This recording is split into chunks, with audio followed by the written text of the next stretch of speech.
ایک لڑکا اور ایک لڑکی آپس میں سیکس کر رہے ہیں اور وہ کہہ رہے ہیں کہ ہم نے متا کر لیا. ایک وہ منہ سے نہیں کہتے ہم نے متا کر لیا اور وہ سیکس کر لیتے ہیں. دونوں بات وہی فرق نہیں سمجھ آ رہا مجھے. بات فرق وہی آ جاتا ہے. سوال یہ ہے کہ جب آپ نکاح کسی کے جاری کرتے ہیں, چلو اہل سنت کے ہاں اردو میں یا پنجابی میں یا ہر زبان میں جاب و قبول ہوتا ہے, اور شیعہ کے ہاں عربی تاکید ہے, وغیرہ ان کے ہاں بھی دوسری زبانوں میں ہو سکتا ہے تو وہی الفاظ نا جی. تو وہی الفاظ اگر کل وہ مکر جائیں, یہاں ہم ہائی کورٹ تک کیس گئے ہیں کہ نہیں ہم نے تو وہ ڈرامہ کیا تھا. اب وہ ڈرامہ ہزاروں لوگ دیکھ رہے ہیں کہ وہ جاب و قبول بھی ہو رہا ہے, نکاح بھی ہو رہا ہے, مولوی بھی آ رہا ہے, سب کچھ ہو رہا ہے, اور اس کو ڈرامہ قرار دیا جا رہا ہے. تو بات تو دل کے ساتھ ہے, نیت کے ساتھ ہے, اظہار کے ساتھ ہے. تو یہ ساری چیزیں تو آ جاتی ہے اس میں. اگر ایک انسان مکر جاتا ہے تو اس کے انکار کے لیے تو پھر باقی چیزیں آ جاتی ہے نا. لیکن بنیادی طور پر آپ اس شک و شبہ میں صرف متا کے لیے کہیں تو وہ نہیں ہے. وہ تو نکاح آپ نے کہنا کہ وہ حرام کام میں مبتلا ہو رہی ہے. ہاں وہ میں بتا رہا ہوں. حرام کام سے کیا مراد ہے؟ دیکھو میں عرض کرتا ہوں, اگر یہ بہت سے چانسز ہو سکتے ہیں. مثلا میں اس کو تو ہمارے اسٹوڈنٹ مختلف یونیورسٹیوں میں رہتے ہیں, دنیا کی یونیورسٹیوں میں ایک تعلیم ہے.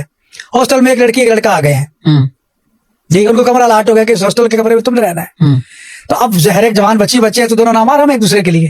اگر وہ اس شرط کے ساتھ یا جو بھی شرائط رکھنا چاہیں متا کر لیں کہ جب تک ہم یہاں سے یونیورسٹی میں پڑھ رہے ہیں, یہاں پر موجود ہیں, ہم ایک دوسرے کے لیے محرم ہیں. کس حد تک محرم ہے, کیا ہم نے ہمبستری کرنی ہے کہ نہیں کرنی, اس کی شرائط کنڈیشن لگانی ہے, لگا سکتے ہیں.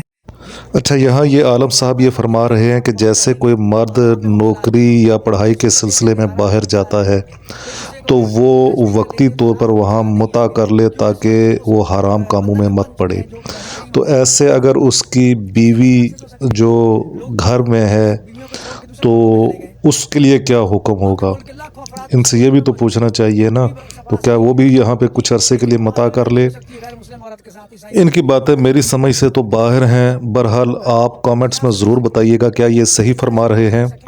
جی اب اس میں یہ ہے کہ کم از کم جتنا عرصہ وہ وہاں رہیں گے وہ حرام میں مبتلا نہیں ہوں گے. ایک دوسرے کو دیکھیں گے تو حرام میں مبتلا نہیں ہوں گے. ایک دوسرے کو اگر وہ ٹچ بھی کر لیتے ہیں تو حرام میں مبتلا نہیں ہوں گے, کیوں اس وقت وہ بندھن میں بند چکے ہیں جو قرآن کریم ہمیں اجازت دے رہا ہے. اسلام ہمیں اس بات کی اجازت دیتا ہے. لوگ اپنے بیویوں کو چھوڑ کے دوسرے ملکوں میں چلے گئے. آپ کے ملک کے لاکھوں افراد دوسرے ملکوں میں موجود ہیں, بیوی پاس نہیں ہے جی, لیکن وہاں اویلیبلٹی ہو سکتی ہے غیر مسلم عورت کے ساتھ, عیسائی کے ساتھ, یہودی کے ساتھ, تو متا کر سکتے ہیں ان کے ساتھ تاکہ وہ زنا سے بچ سکے, تاکہ اپنی جنسی خواہش کو پورا کر سکیں.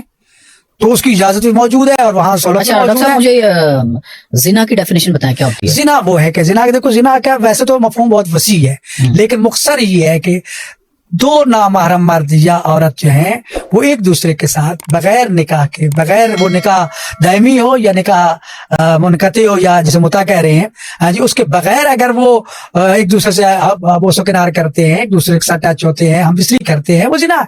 زنا کے پھر اگلے مراحل بڑھتے جائیں گے. اصل زنا جس پہ حد زنا جاری ہوتی ہے وہ اسلام نے اس کے ثبوت کے لیے سخت سے سخت شرائط رکھ دی ہیں تاکہ شاید انسان کو شرم حیا آ جائے.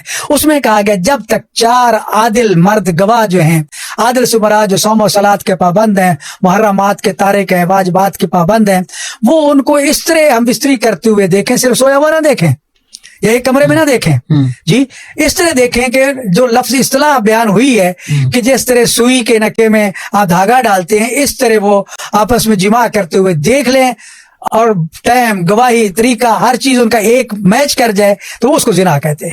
ویڈیو کو ضرور شیئر کیجیے اور چینل کو ضرور سبسکرائب کیجیے. شکریہ.